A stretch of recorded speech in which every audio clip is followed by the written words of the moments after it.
Hello, everybody. Welcome to episode 6 of our webinar series. This one I'm going to call Escaping Pilot Hell or Pilot Purgatory. So let's talk about an uncomfortable truth right now. I want to hit you with a fact here and start with a figure. I'm going to use today in our examples healthcare, but you can slide in fine tech, a lot of different other industries. But I'm going to use the term healthcare a lot here today because it's kind of the industry that we play a lot with, and that's just really where I'm framing this AI discussion. But if you're not in that industry, slide in your own industry in there. So I'm going to start with a number that should actually terrify a lot of healthcare executives in this room. 5%, that is it. 5% of healthcare AI projects have actually come out of the pilot or MVP stage and are into production. The other 95, they're dying on the vine. They're stuck in this pilot purgatory. They're going through endless loops of demos, committees, vendor meetings, promising results, never translating into a actual deployed system. That's very much a nightmare for a lot of companies right now. This is January 2026. I want to give you some ideas on how to not have that happen in your company and what we can do about this. So, 95% of those projects being stuck in purgatory is not good. That means that only a few percentage point are getting a ROI out of this type of investment. So now that begs the question, what can we do? Now, before you start questioning your IT department, the leadership, the innovation committee, let's understand the problem isn't your people. The problem really isn't the technology. The problem is that healthcare is just trying to adopt AI the same way that you adopt every other piece of technology. And again, other industries do this too. But adopting AI is not like adopting a CRM. It's not like adopting the new version of an EHR or some bolt-on.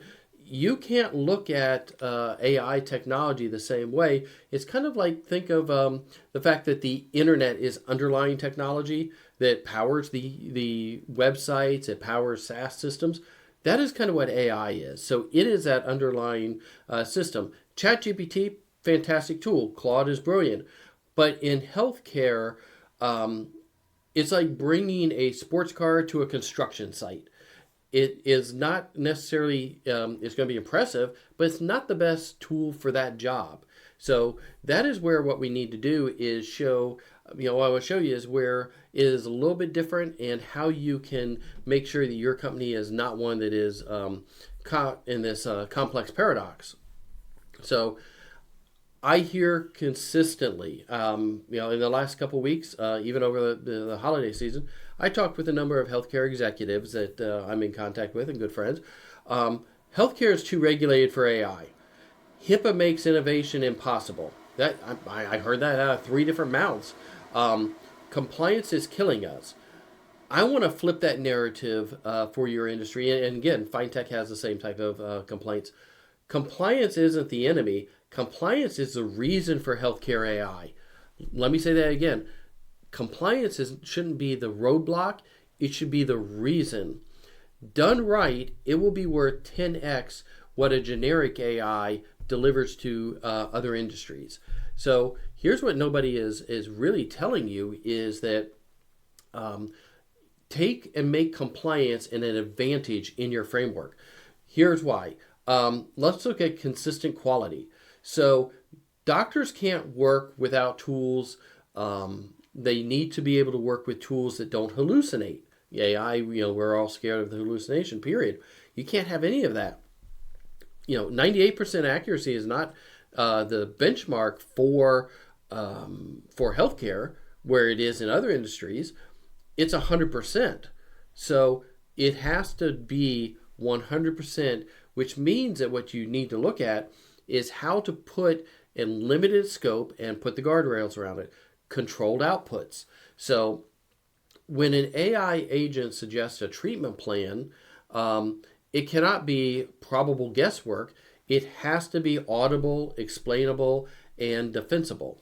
So what you need to do there is make sure that you train it on the same protocols that you train the med provider. So work with your chief medical officer, work with your doctors, and get it down so that what we're putting into the AIs is exactly how somebody is going to be trained. Also, align it with the HIPAA regulations, the GDPR, the FDA.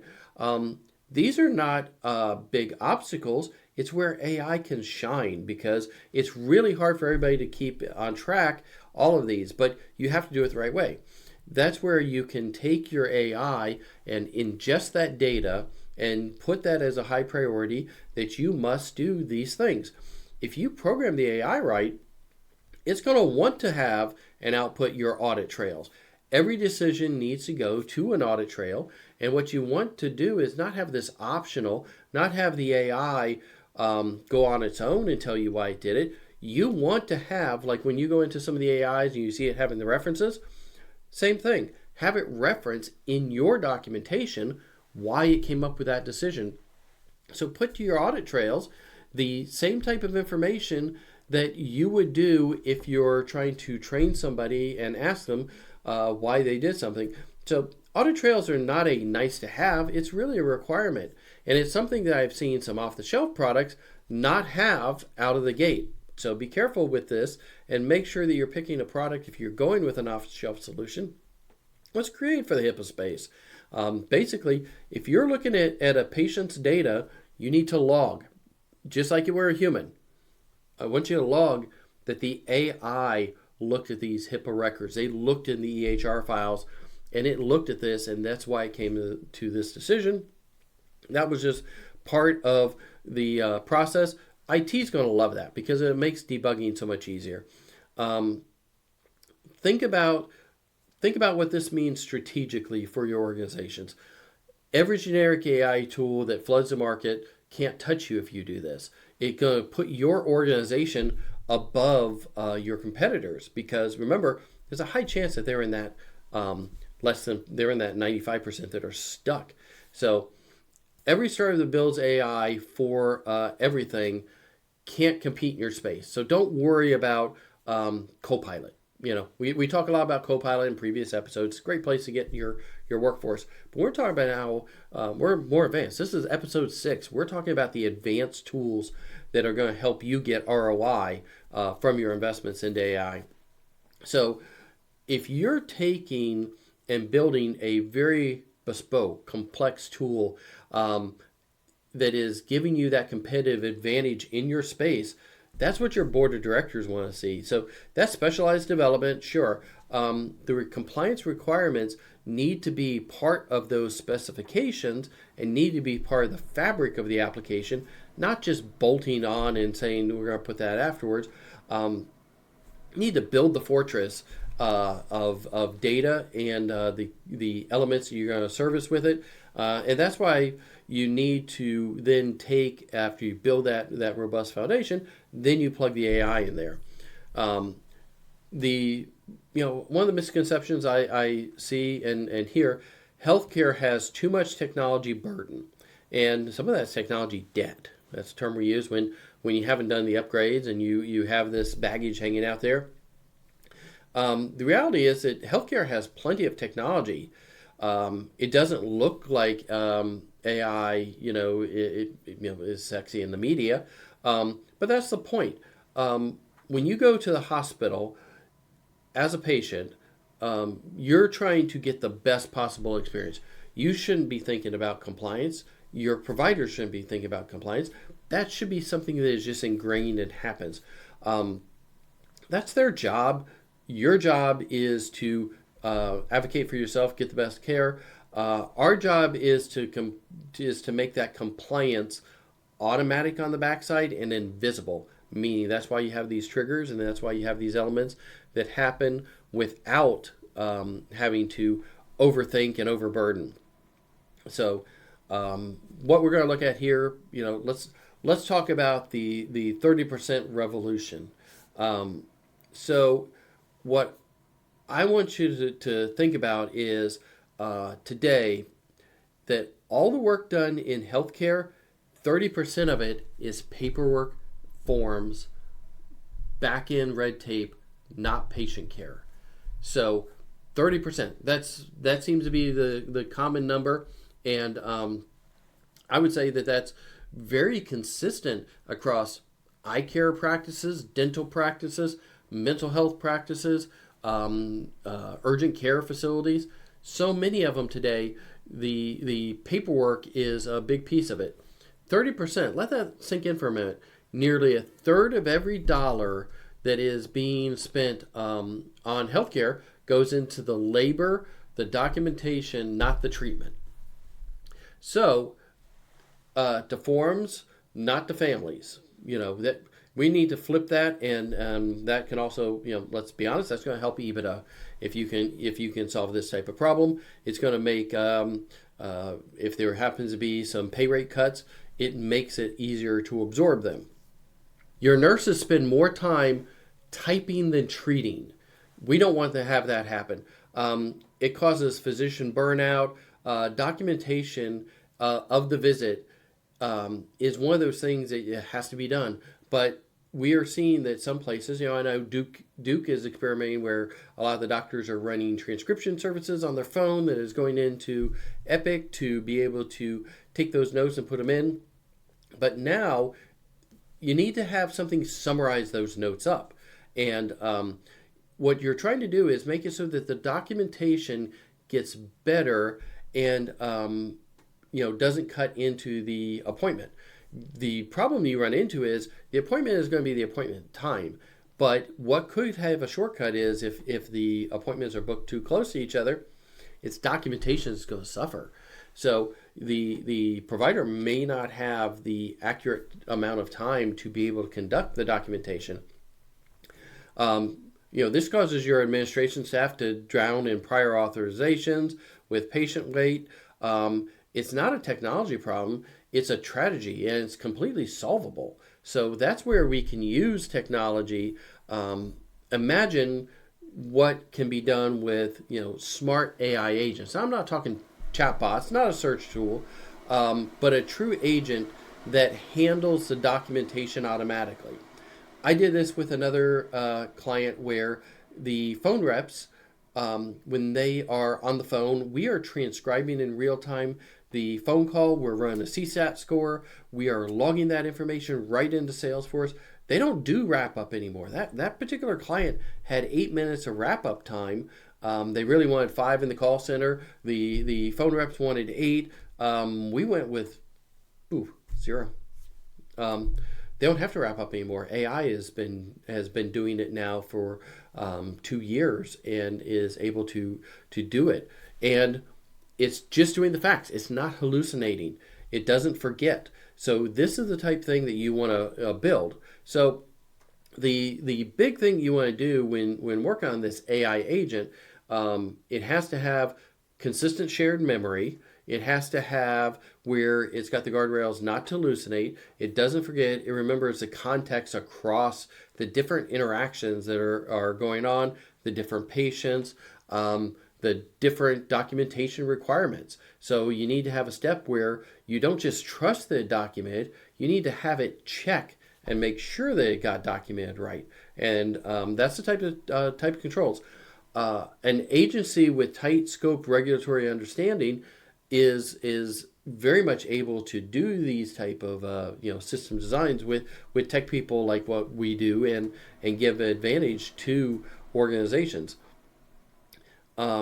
It knows what it can and cannot do. That's a very important piece to the AI agent. So that doesn't happen a lot when you're just using the open AI and you're going to the chatbot. That comes in at that agent level where you are writing and using OpenAI's engine, but you're feeding it specifically what the boundaries are.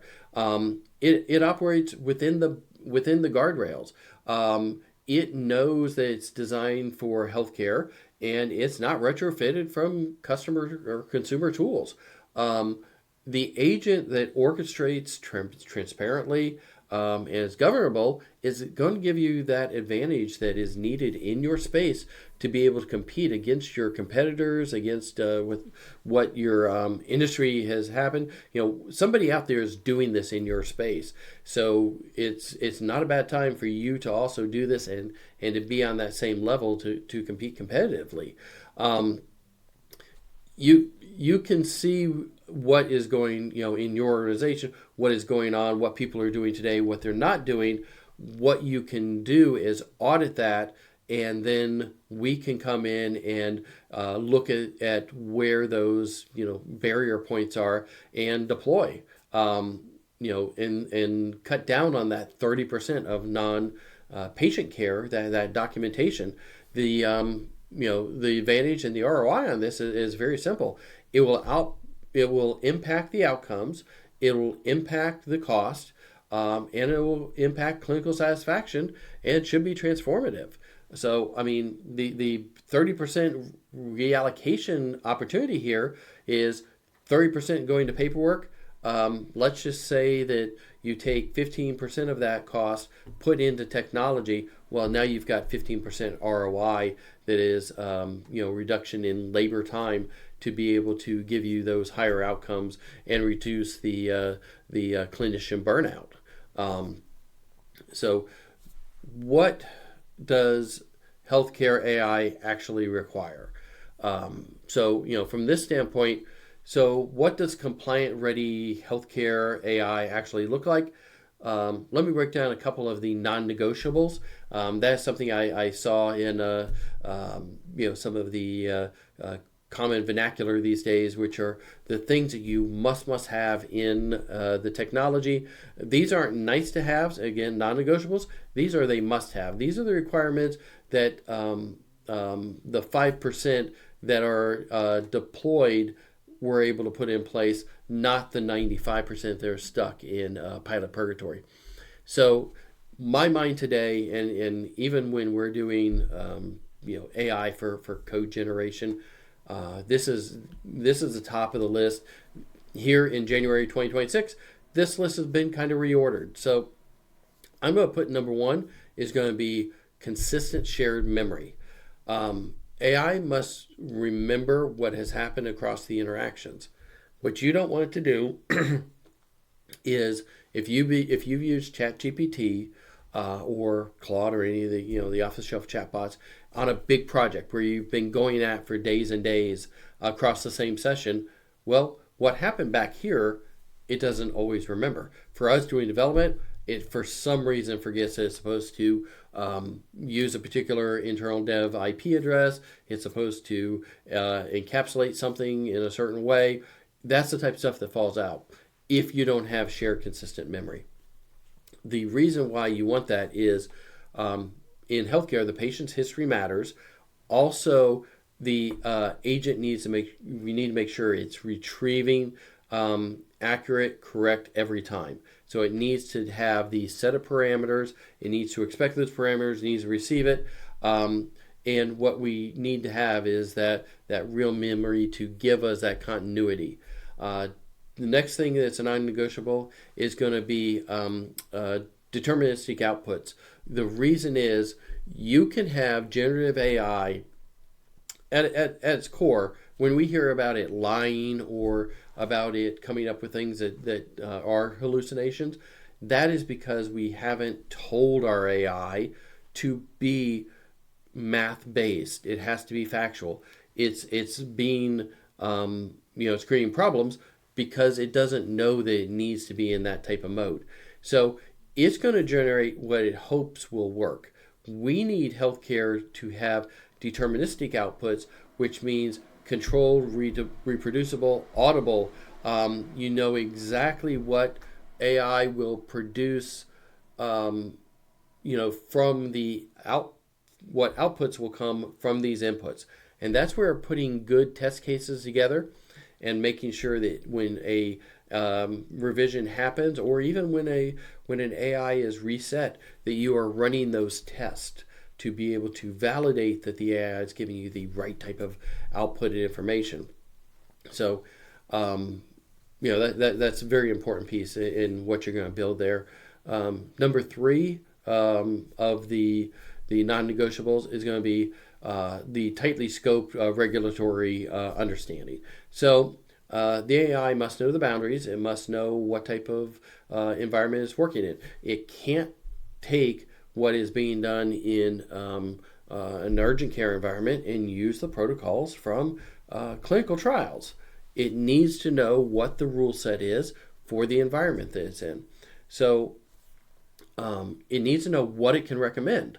So it also needs to know, let's say that you're creating an AI bot to be for healthcare for students in a high school. It's going to be a nurse in a box.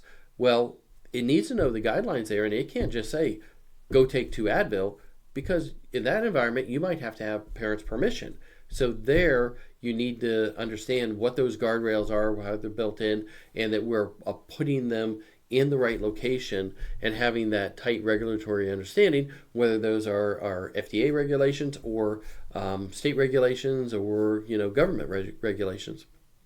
So number 4 is going to be transparent orchestration.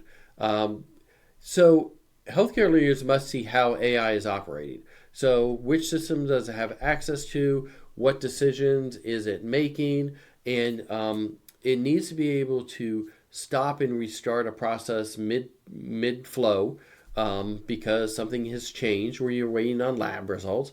But full visibility is what I mean when I say transparent orchestration. You need to have that reference all logged.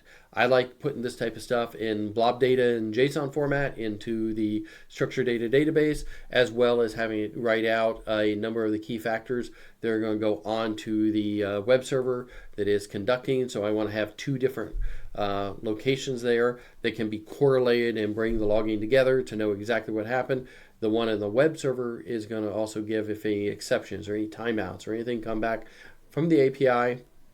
And then we're going to have our what request was made to AI, what request came back. And that's whether you're using public AI or local LLM. I'm going to do that type of logging no matter what. I want to overlog what is happening to make sure that we have the right inputs and outputs that we expect to come back out. So the final bit of what I'm going to say here, the non-negotiables, is your purpose-built infrastructure. So you can use, I don't recommend it, off-the-shelf agents from OpenAI, and you can get some BAAs now with a few providers out there of AI to be able to use. But I would encourage you to also think about, as we've discussed in previous, using a model that may be taking off-the-shelf LLM knowledge and then taking your knowledge and train it for healthcare, train it for your business, train it for your environment. That is where having a local device, IT having the requirements on it, IT having the encryption, the safeguards, where that's a single box to start off with, a couple of the NVIDIA DGX mini boxes are like this. They actually have a lot of throughput out of them. You can get a lot of data crunching, and then some boxes to load that data. So that is where you're going to be able to get that security that meets the standards on day one. And way I would say that, I mean, we're talking about pilot purgatory here. You want to have systems that can scale up as you have more use on them, but also think about the fact of having, what you normally have to have, your 5 nines, you want to have the redundancy on.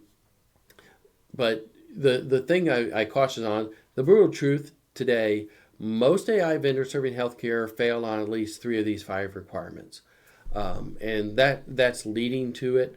So many times they took a model built for customer chat, or wrapped it with some HIPAA compliance marketing, and sold the system to somebody who was desperate for innovation and who wanted to get that checkbox with the board of directors or the shareholders or something, saying, "Hey, we're getting some AI innovation here." But the results on that are that the pilot may have been slightly impressive, but then the deployment fails. So what you don't want to do there is deploy in a way that is not going to be scalable for when now you've got 10 people at a time coming through the workflow. And that is, any type of those hiccups, especially in the early days, is where executives who conduct the AI is not ready for healthcare, statements. That is very much what I see is the executives do want AI, they do want the savings, but you got to make sure that the vendors and everything are ready, and that everybody's expectations get aligned. That's one of the biggest things I see happening here at the end of the year was a lot of misalignment in what people were expecting as the time, the ease, the rollout. Technology is never really easy. AI makes it go faster, but you are also talking about replacing out some functions that have been ingrained and been in place for, in some organizations, for decades and processes. So let me give you a global context that should inform a lot of your AI decisions that you make. The European healthcare model that a lot of people think has been very effective and leading for decades is actually starting to fall behind very quickly. I've been on the phone the last couple of weeks with people in two different countries actually, and we're looking here to the U.S. for AI innovation. The problem is not really a lack of investment. It's particularly a lack of being able to execute, especially in some of these European countries. What is hurting execution exactly at the moment? It is the thing that they have had these processes so ingrained, and they go, well, this is how we've always done it. It's that always how we done it mentality that is going to cause the problem, because you need to look at how you're going to bring different technologies in and roll them out and get them off the block. So it could also be an advantage for your company if you create these investments and can then leverage them in Europe, in London, Copenhagen, let's say Singapore. You could bring additional shareholder value from these investments. So the winners are going to be the people that are thinking about GDPR and the global environment and globalization, not just North Carolina regional play. When you're starting to think not just at the local but the global level, that is going to open up things increasingly. So ideally, if you want to win in healthcare, you need an AI presence and market presence to start, but then go global full stop. It's one of those where we're seeing is here in the U.S. about 5% of our companies are able to get that adoption, and that's accelerating. So the rollout is definitely companies that are bringing it in. It's complex but navigable. When you look at Europe at the moment, let's say Western Europe, that's only 2 to 3%, and it's kind of flat. And in some locations, because they've spent so much money and didn't get the results, it's kind of declining, causing fragmentation. Asia Pac, growing great. I'm going to say it's 3-4%. It's just behind the U.S. So that's one of those areas. The Middle East, they're putting a lot of money into it. They're making significant new investments, but their ability and building, they're trying to bring data centers online. They're trying to do it so much in their own country. They're not thinking as much global today. They want to bring global investment in. They want to bring global data in, but they are actually not really gearing up to be as big of play, given the amount of money that they're putting into it, as some of the other providers that we've seen out in the marketplace, especially some of the innovation coming here out of the U.S. So as healthcare organizations move now, we just finished up 25, we're in 26, will define the competitive landscape for decades. So what you do is going to bring what your company does now for the next couple of years. This is a very pivotal point. Again, like the internet, it's a base foundation tool. AI is a base foundation tool that you need to be building upon. It's not just AI isn't the product. AI is the foundation that then you're going to put everything on top of. And how it's going to drive.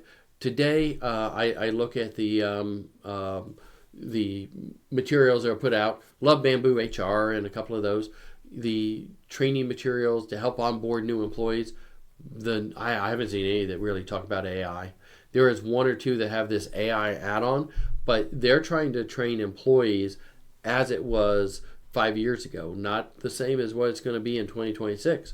So when you start having AI managing the data, managing some of these processes, the employee needs to think about, okay, I have these tools to train these things for me on autopilot, but I have the outcomes of it. So, and as executives, as builders, as IT departments, what we need to make sure is we've got the right foundational pieces to be able to put that into the organization, to have that infrastructure and to have that logic layer. The organizations that wait are going to be the ones that are falling further and further behind, because yes, 95% of them are stuck, but at least they're moving in that type of direction. What you don't want to be is a company that cannot scale.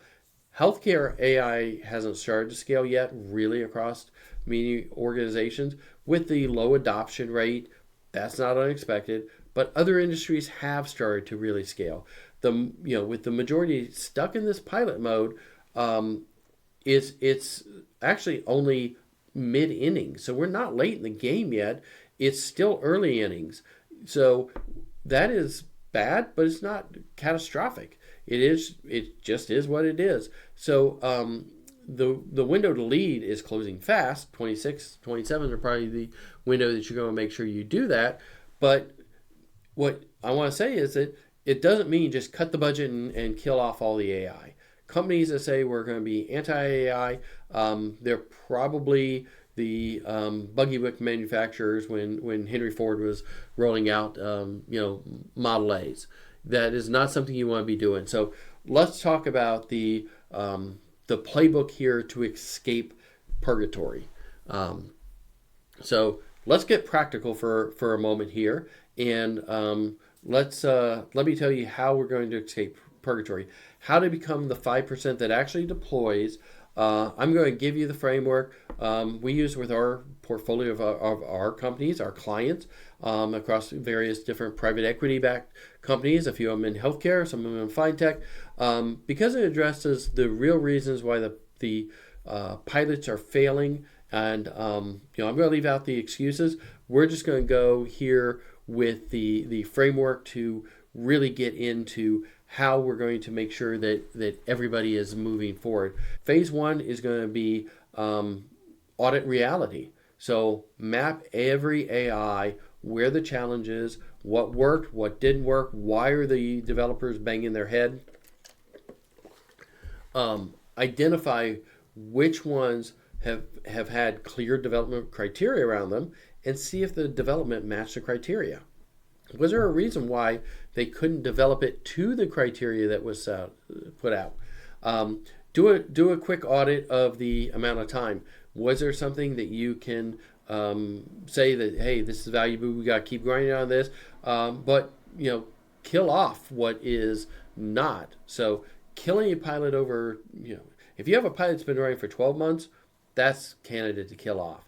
If not, we're going to refine it, especially if there's any type of single task that somebody is beating their head up on and not able to get a direction forward.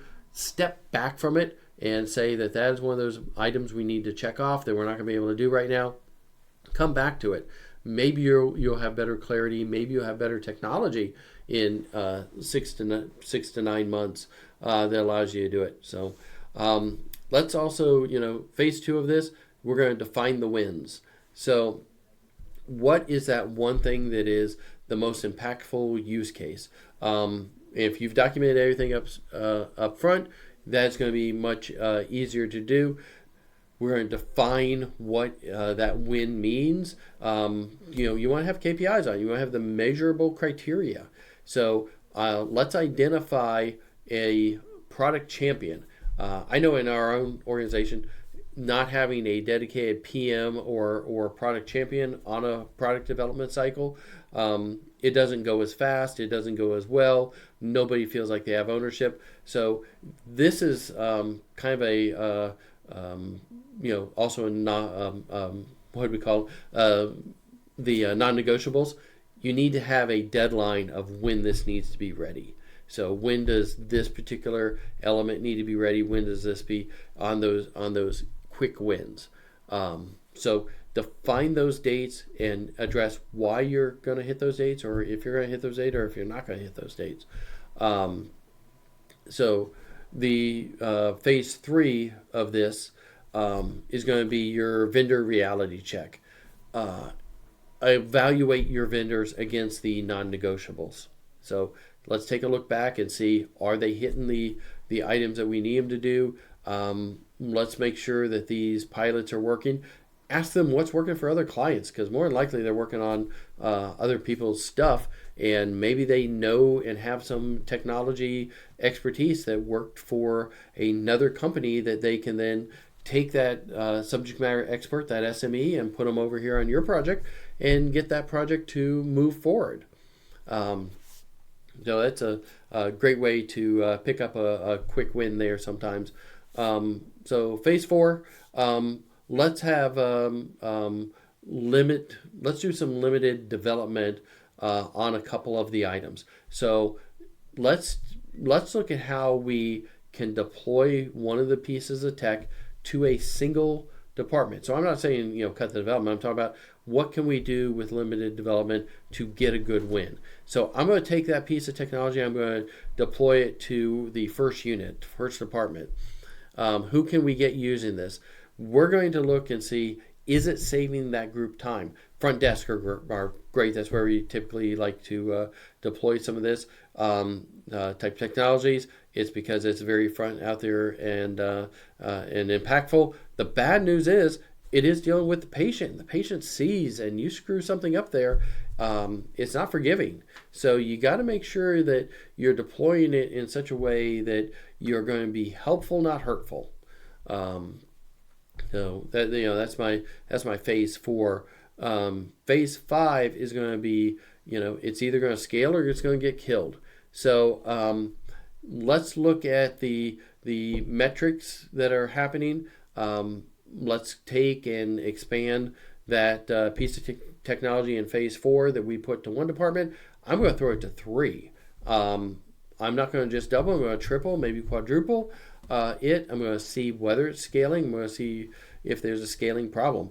So many times we meet with companies who are having scaling problems, and that's where we are coming in and putting AI in after the fact. This is kind of doing that in the reverse order. We're putting AI in to help with that scale. We need to see what metrics are being missed, understand why, and if there's pivotal points that are causing us to miss a valid metric. If a pivotal piece is missing, does it kill the whole project entirely, or do we just reallocate resources to it? Where do we come? So what we don't want to have is we don't want to have it blow up if we don't have to. But there is some times where you might have to say that these particular pilot projects, it's not giving us the outcome that we anticipated. We need to drop back and regroup, and notice that there's differences about various frameworks. There's sometimes the stakeholder alignment in how they thought the workflow was going to work and how development is able to deliver it are not lining up, and you have to bring things together and see how you can mesh them up and recover the project. But you also have to be willing to kill something that you have put a lot of time into. That's hard. There may be something that you have had. It's going to be terrible.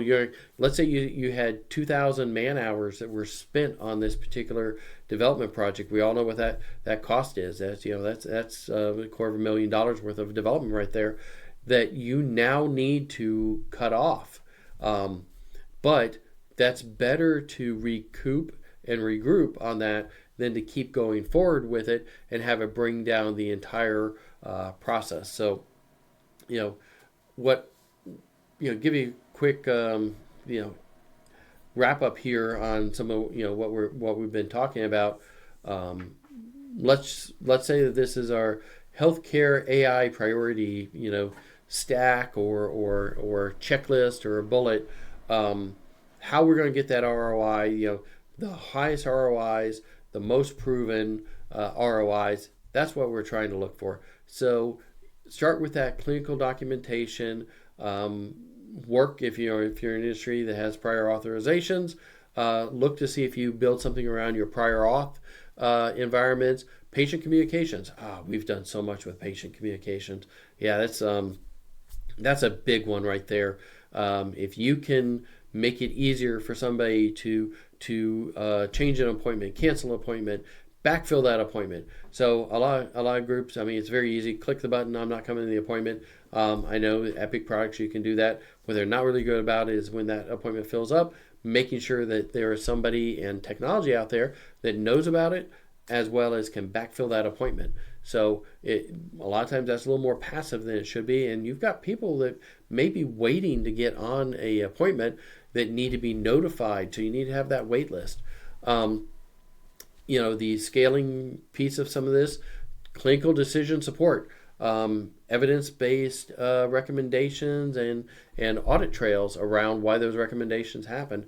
Revenue cycle management is one of those things to take a look at. Whether you're coding, whether you're doing denial management or claims optimization, those are definitely big ones. Other piece to look at, long term. So what are some long-term items? It does require a little bit more of your infrastructure to be mature and everything on it. So that's where I would look at like diagnostic assistance. That's where we see AI being used very heavily for like imaging results. But that's where you've got a lot of data you can feed into it to really train it on what you're looking for. Treatment planning. So AI is very good at coming up with generic nutrition guides and things of that nature. When you're talking about doing personalized care, that is taking into a lot of factors. I think that's a great long-term thing to do, is to take in all of the factors about Eric into it and give him a treatment plan that knows X, Y, and Z about Eric and why you need to give him this plan versus this plan. And that's something where for a long time, a lot of healthcare providers have said, well, we have all these different white papers out there and we've got these printed up pamphlets that we can hand out. This is taking that a step further and giving that more bespoke, customized type of situation. Predictive operations. I love this. When this is a deeper dive into what we do here at WTE Solutions. A lot of times the reason why we're really trying to get people's data looking backwards to be 100% correct, because then I can help build models looking forward. I love building really complex, forward-looking, predictive AI models, predictive forecasting for an organization. It's one of those that you can predict out what the cash flow could be in the future based on this patient coming in for let's say they're coming in for 12 treatments of a certain type of thing. When they should be coming back and what the expected revenue is from that. Speaking of cost, what's the biggest cost of AI today? It's the cost of waiting. Putting off is definitely one of those things. And I've seen a number of people, last year definitely make this. Let me be direct about what happens when you don't move. Every month that you stay in pilot purgatory or on the sidelines, 3 things are happening, whether you want to admit it or not. First, your competitors are out there learning. They're figuring out what works. They are inventing better mousetraps out there. Second thing, your clinicians are burning out. they're having to do work that maybe another practice doesn't require them to do. That 30% paperwork burn may be affecting your clinicians, but not the facility up the street from you. And that is one of those things that you can't keep going on forever, because burnout is one of those factors that cause people to, especially in healthcare, retire out earlier, go into different career changes, go into consulting. That's where these providers are evaluating the options very heavily, and that's not something you want to do. The third thing is the cost rises. Today, the cost of me to build local LLM is actually higher than it was 6 months ago when we started talking about LLM. The reason is Sam Altman decided that he's going to go buy up all the DDR5 memory. So buying a gaming machine, buying a couple of machines to be able to do the type of crunching today got more expensive. What was a alternative at $4,000 is no longer out in the marketplace. We're really talking 5, 6, 7 to get started on just a basic prototyping machine. Now your production machines went from what were in the 20,000 type of builds. They're now looking more like 30, 40, 50,000. So that is one of those things that we need to keep in mind, that unfortunately that's because there is demand. There are those companies that are getting out of the blocks. Their pilot programs are leaving pilot and are going into production. And OpenAI is also gobbling up hardware out in the space. So every delay adds to the cost. It is there may not be a lot of inflation right now on eggs. There's inflation on computer technology and intellectual property.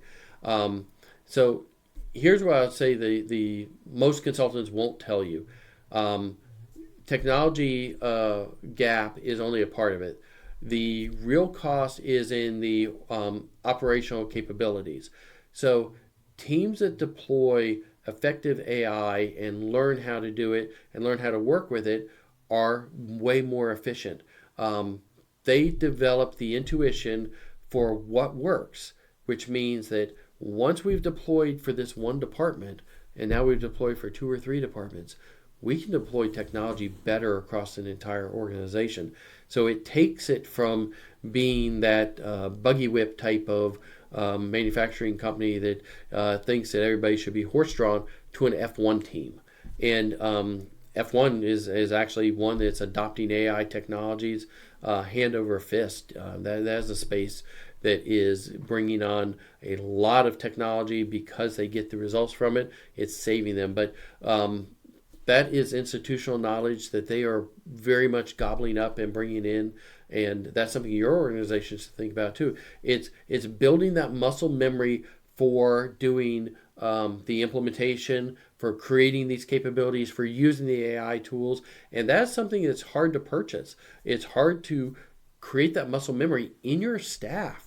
So you need to start and build that over time. It's not something that you can play catch up and just go grab, as we are seeing AI organizations really fighting for some knowledge workers that have that. So it's best when it is developed, and every month that you wait is your competition getting better. So it's almost like you've got athletes over at your competition. They're over there, putting steroids in their arm every month with no side effects or very little side effects.